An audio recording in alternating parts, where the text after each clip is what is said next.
Bonjour à tous, j'espère que vous allez bien. Nous nous retrouvons aujourd'hui pour une toute nouvelle vidéo et nous allons découvrir la ville de Faro et sa région, l'Algarve, située dans le sud du Portugal. C'est une région qui vous intéresse? Allez, c'est parti, je vous emmène découvrir ce pays avec moi. A tout de suite! They know what is what, but they don't know what is what. They just strut. What the fuck?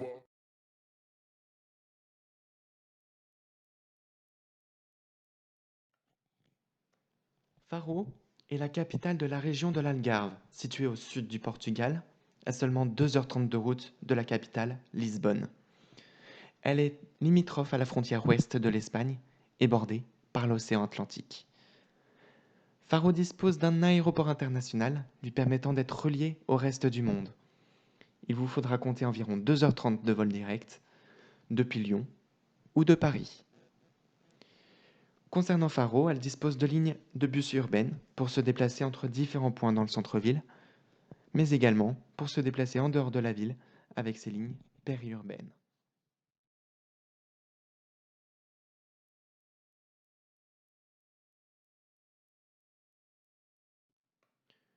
Parlons dès à présent de la capitale de l'Algarve, la ville de Faro.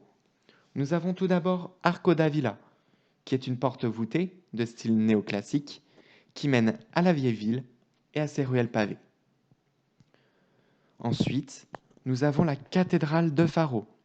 Elle domine le centre de la vieille ville.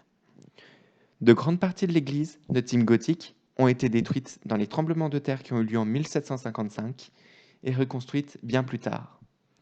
La cathédrale présente des éléments gothiques, de la Renaissance et du style baroque. Nous avons la station balnéaire de Vilamoura, qui est située à 24 km à l'ouest de Faro, soit environ 30 minutes de trajet en voiture. Elle est réputée pour son vaste port de plaisance, son parcours de golf, son casino et sa plage de sable, Vilamoura Beach. La station aborde bien d'autres, comme celle de Cartera, au sud-est.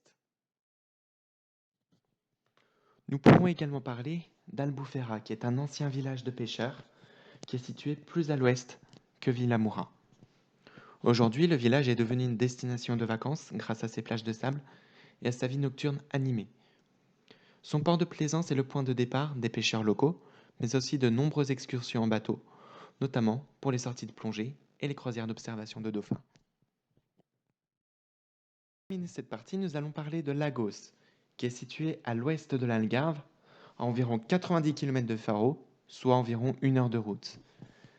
Elle est connue pour sa vieille ville fortifiée, ses falaises et ses plages. Les falaises de Ponta de Piedade disposent d'un phare et permettent d'obtenir une très belle vue en hauteur sur la côte. La promenade qui va du centre jusqu'à la mer est plutôt sympa avec des marches escarpées en bois qui permettent de descendre jusqu'à la crique de sable de Praia do Comilo. En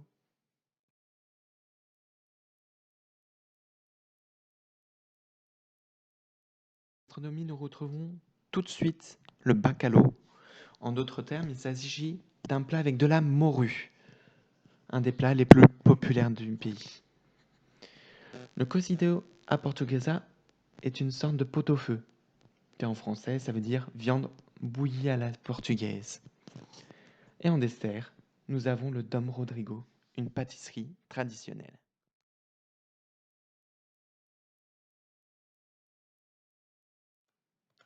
Autre que fête de Noël, jour de l'an, etc., nous avons la tradition de l'Entrudo, dont les festivités se déroulent dans tout le pays au mois de février, avec de nombreuses villes qui s'animent au rythme de la musique, des défilés, des danses, costumes.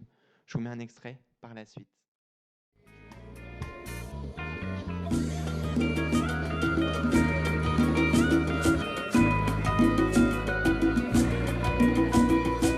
As novidades escondidas num passado que eu não conheci.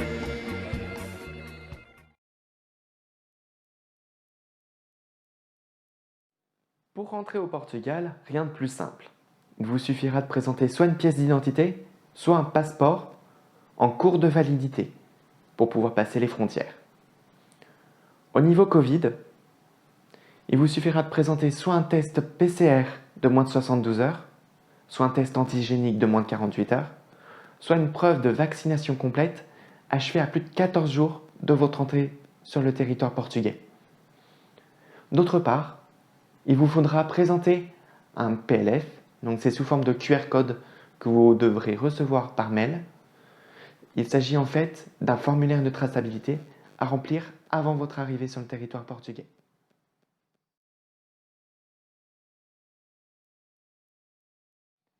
Le Portugal est un pays européen, donc ce qui fait que la monnaie locale sera l'euro, donc pas besoin de faire de changement de monnaie sur place.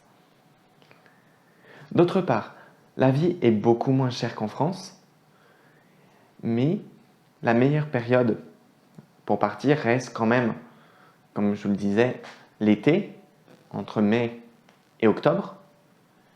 Mais si vous voulez avoir des tarifs beaucoup plus attractifs, vous pouvez très bien partir en hors saison, comme au mois de novembre, où la période reste assez bien pour voyager au Portugal. D'autant plus que le tarif des principales attractions touristiques sont beaucoup moins chers qu'en période estivale. D'autre part, je vous conseille de faire une location de voiture sur place afin de pouvoir bouger et ne pas rester essentiellement à Faro.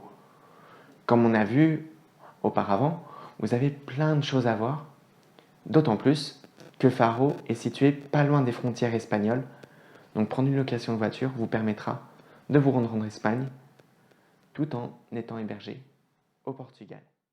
C'est ainsi que la vidéo sur Faro et sur l'Algarve se termine. J'espère qu'elle vous aura plu et que vous aurez pu apprendre beaucoup de choses sur cette région du Portugal. Ce fut un plaisir pour moi de vous tourner cette vidéo et de vous proposer ce contenu. N'oubliez pas de me laisser un petit pouce bleu, d'activer la cloche pour voir toutes mes vidéos et de vous abonner si ce n'est pas déjà fait. N'oubliez pas aussi de vous abonner à ma page Instagram et à mon compte TikTok, Alex Découverte, dont vous trouverez les liens dans la description de la vidéo. Je vous souhaite de passer une excellente journée et surtout n'oubliez pas que le monde n'attend que vous. À bientôt!